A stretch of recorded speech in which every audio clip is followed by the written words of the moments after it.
Hey, this is Jan Neary.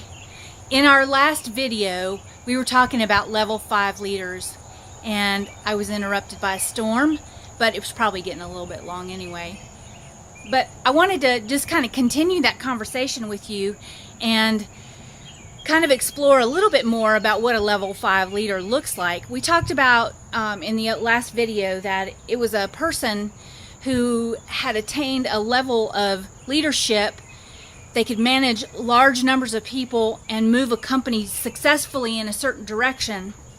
But a level 5 leader is more than just getting the job done. A level 5 leader is intuitive, they are humble, and they are totally committed to the mission, not the job. They are totally committed to making sure that what the goal of the company is, that what the benefits of the company are get fulfilled. So, and that everyone benefits from that. And they do that in humility. They're not tyrants. They're not, they don't lord it over people. They're not afraid to make big decisions that maybe aren't popular, but they are just willing to get in there, and regardless of what it gives to them. You know, a lot of times people are just in it for, you know, it's human nature. We want to know what's in it for us, right? We want to know how we're going to benefit. We want to know if this is going to move us forward. But the level 5 leaders are those who are more concerned about the organization moving forward than what they're getting themselves. So how do you figure that out? How do you figure out if somebody's a level 5 leader?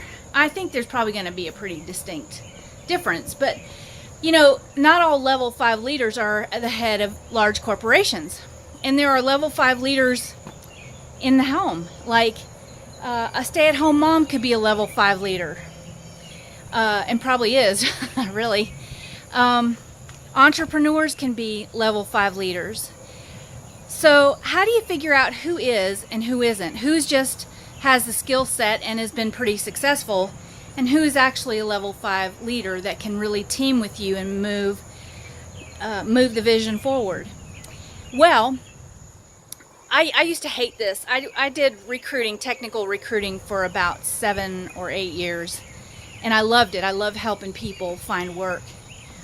And one of the things that people really hate, and it was hard to prep candidates to do this, but a certain type of interview called a behavioral interview.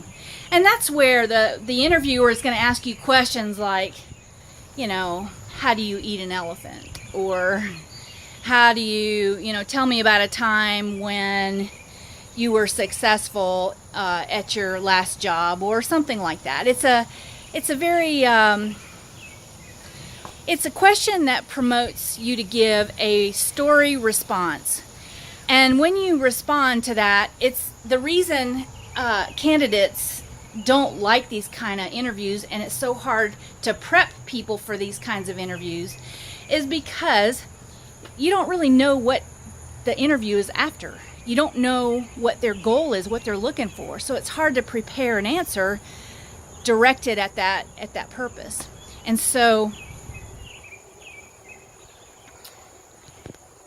however, that is going to be the way, I about stepped on my cat, that's going to be the way that you are able to kind of figure this out, is just talk to people and find out what they're doing in their lives. Ask them questions about what they do in their spare time, what they enjoy doing, what are their passions and what excites them, and just hear them talk about that. If it's all about them, if it's all about notoriety, or what kind of achievements they have, then you kind of have your answer maybe. If it is about helping others and moving an organization forward, volunteer work,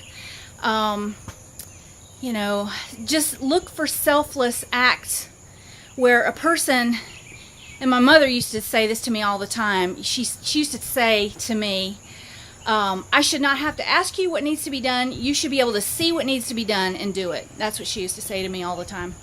And so that's kind of what I think about here. It's the person who just kind of takes tasks and just assesses a situation and says, you know what? It looks like somebody needs to take out the trash. Instead of sitting here and complaining that the trash hasn't been taken out or that people haven't put the trash in the trash can, why don't I go do that, you know? And so look for those kind of people with a mindset that is toward benefiting the whole organization, regardless if it's their position or not to do so. But just because they see a need to have something done or that would benefit the entire group, those are the kind of people that you're looking for. It is not as important if they have the right skills for the job. Skills can be learned and shaped and grown and all of that. That's not a problem. Somebody with the right attitude and the right mindset is going to learn stuff pretty easily. So I would encourage you to talk to people and find that out, and just see what kinds of stuff they're into, and that's going to tell you a lot about them. Okay, and I did just step on the cat. Anyway, he just won't learn. Okay, thanks. This is Jan Neary. Hope you're doing great.